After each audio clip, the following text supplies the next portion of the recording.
जय श्री राम भक्तों। दोस्तों, कथा बहुत ही सुंदर है। आज की कथा है चतुर दोस्त का पाला पड़ा महाचतुर पंडित से। आइए कथा श्रवण करें। बहुत समय पहले की बात है। दीनानाथ पंडित के पड़ोस में दो मित्र रहते थे। एक का नाम था जग्गू और दूसरे का नाम था मग्गू। स्वभाव के अनुसार तो दोनों की मित्रता बेमिसाल थी। जहाँ जग्गू जालसाज और रंगीला था, वहीं मग्गू भोला भाला किसान था। जग्गू मेहनत से जी चुराता और मग्गू दिन रात खेतों में काम करता। जग्गू गुल्ली डंडा पतंगबाजी आदि में प्रवीण था, तो मग्गू के हाथों में खुरपा फावड़ा और कुदाल सजते थे। बचपन साथ गुजरा था तो मित्रता हो गई। जवान हुए तो मित्रता और भी प्रगाढ़ हो गई। पर एक बार ऐसा हुआ कि जग्गू अपने मित्र मग्गू से ईर्ष्या करने लगा। हुआ यूं कि गांव में किसी रिश्तेदारी से एक लड़की वाला अपनी लड़की के लिए लड़का देखने आया। जग्गू खूबसूरत था, जवान था और लड़की वाले ने उसे पसंद कर लिया। रिश्ता भी हो गया। पर गांव के किसी आदमी ने चुगली कर दी और शादी टूट गई। जग्गू को कोई दुख नहीं हुआ। वह तो समझता था कि उसकी शादी क्या बड़ी बात है। पर उस वक्त वह मन ही मन किलस उठा जब उसने उसी लड़की की शादी मग्गू से तय होती देखी। और उस वक्त तो उसके सीने पर सांप लौट ही गए जब उसने मग्गू की पतुरिया यानी बीवी को देखा। अप्सरा जैसी सुंदर और कामिनी लड़की मग्गू जैसे गाबदी के साथ वह अपने दिल से इस कसक को ना निकाल सका। जब भी वह मग्गू की बीवी को देखता तो उसका दिल कुछ दरकने लगता। पर उस जालसाज ने कभी व्यवहार से जाहिर नहीं होने दिया कि उसके मन में कोई खोट है। वह तो किसी अवसर की प्रतीक्षा में था, किसी ऐसे अवसर की प्रतीक्षा में जब उसके अंदर का पुरुष अपने अपमान की आग में उस स्त्री को झुलसा सके। वह मग्गू के घर जाता था और भाभी भाभी कहकर उससे खूब बतियाता। एक दिन मग्गू ने गंगा स्नान का मन बनाया और चल पड़ा। रास्ते में उन्हीं पंडित से भेंट हो गई। वह भी गंगा स्नान को ही जा रहे थे। परिचय हुआ और साथ ही चलने को राजी हुए।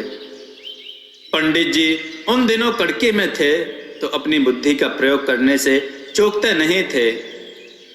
दोनों साथ चल रहे थे पर मौन थे। कोई वार्तालाप नहीं हो रहा था। पंडित जी कुछ बातें करिए, ऐसे कहीं मार्ग कटता है। मग्गू बोला, भाई मैं तो बात करने के पैसे लेता हूँ। जी क्या मतलब? मतलब यह है कि मैं एक बात बताता हूँ तो 2 रुपए लेता हूँ। कमाल है, मैंने पहली बार सुना है। भाई मैं ऐसी वैसी बात नहीं करता, काम की बात बताता हूँ। मेरे 2 रुपए की बात जीवन में एक बार जरूर काम आती है। ऐसी बात है तो मैं आपसे 2-4 बातें खरीदने को तैयार हूँ। फिलहाल 2 ही खरीद लो, अगर काम आ जाए तो हमारे गांव आ जाना। किसी से भी हमारे गांव का नाम पूछना, वह तुम्हें हमारे घर तक पहुंचा देगा। ठीक है, अभी आप 2 बातें बताओ, निकालो 4 रुपए। मग्गू ने 4 रुपए निकाल कर दिए। सुन भाई, गंगा स्नान करने जा रहे हो, उसका नियम है कि सदैव भीड़ से अलग जाकर एकांत में नहाओ, पहली बात। और दूसरी बात, कहीं कुछ आश्चर्य भरी चीज देखो तो देखकर भी भूल जाओ। उसके बारे में किसी से भी बात ना करो, अपनी पत्नी से भी नहीं। मग्गू को बातें साधारण तो लगी पर उसने याद कर ली। गंगा तट पर पहुंचकर दोनों अलग हो गए। मग्गू स्नान करने चला गया। बहुत भीड़ थी। अचानक उसे पंडित जी की बात याद आई। वह भीड़ छोड़कर बहुत दूर एकांत में नहाने जा पहुंचा। सारे कपड़े उतार कर वह आनंद से नहाया।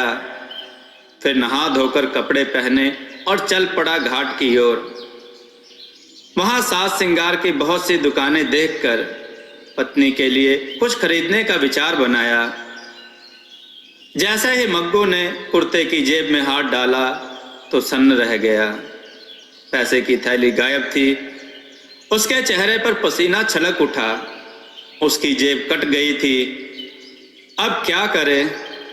अभी तक कुछ खाया पिया भी नहीं था। फिर उसे ख्याल आया कि उस जगह जाकर देखे जहां स्नान किया था।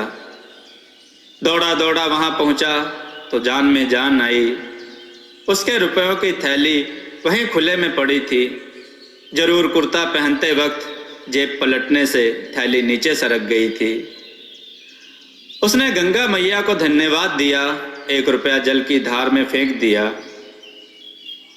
अब उसे पंडित जी की पहली बात का ख्याल आया। उसे की बात मानकर वह भीड़ से अलग नहाया था।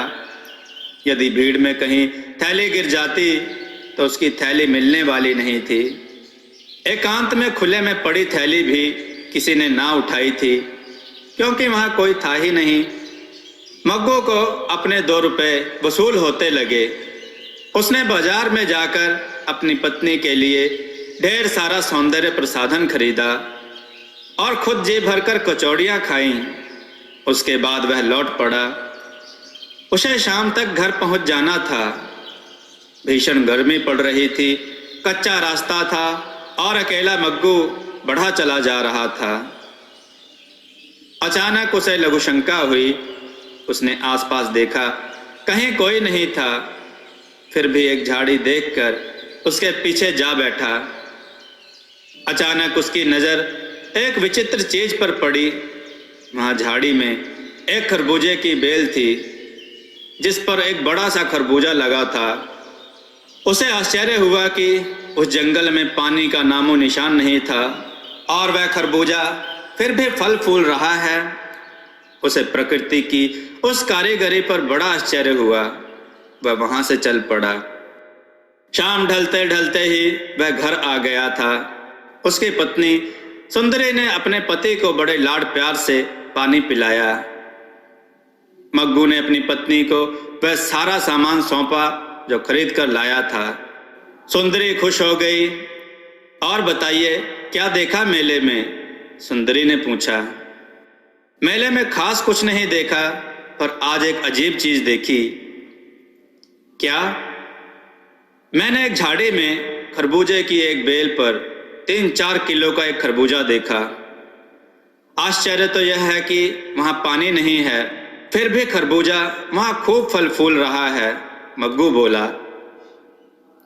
ऐसा भी कहीं होता है भोले? तभी जग्गू की आवाज आई। बिना पानी के कहीं फल फूलता है?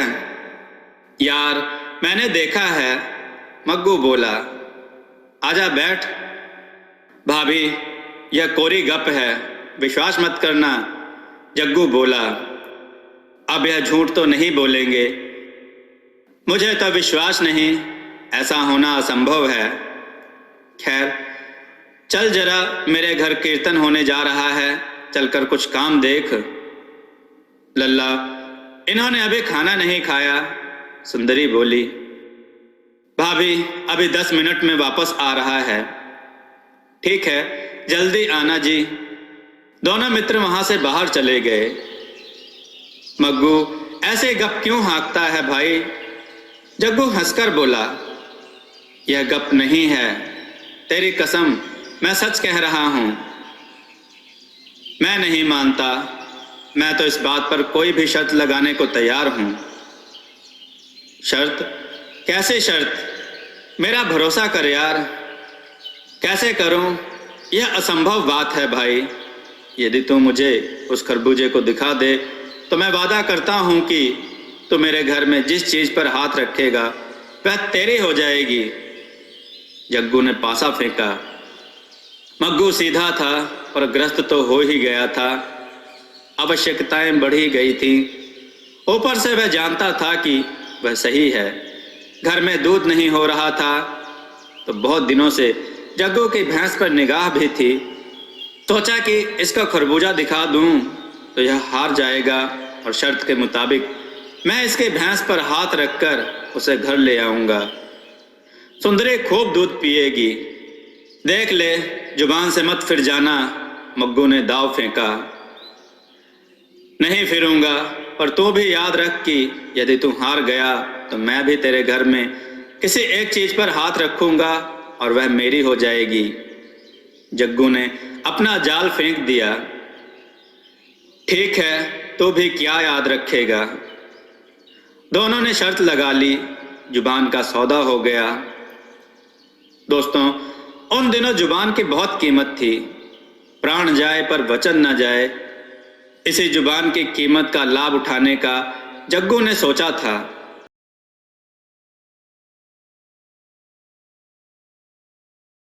दोस्तों, आपको यह कथा कैसी लगी, अपने विचार और सुझाव कमेंट में जरूर दें। हमारी कथाओं को लाइक करें, हमारे चैनल को सब्सक्राइब करना न भूलें। हमारी कथाओं को शेयर जरूर करें, जिससे लोगों को अच्छा ज्ञान प्राप्त हो। जय श्री राम भक्तों।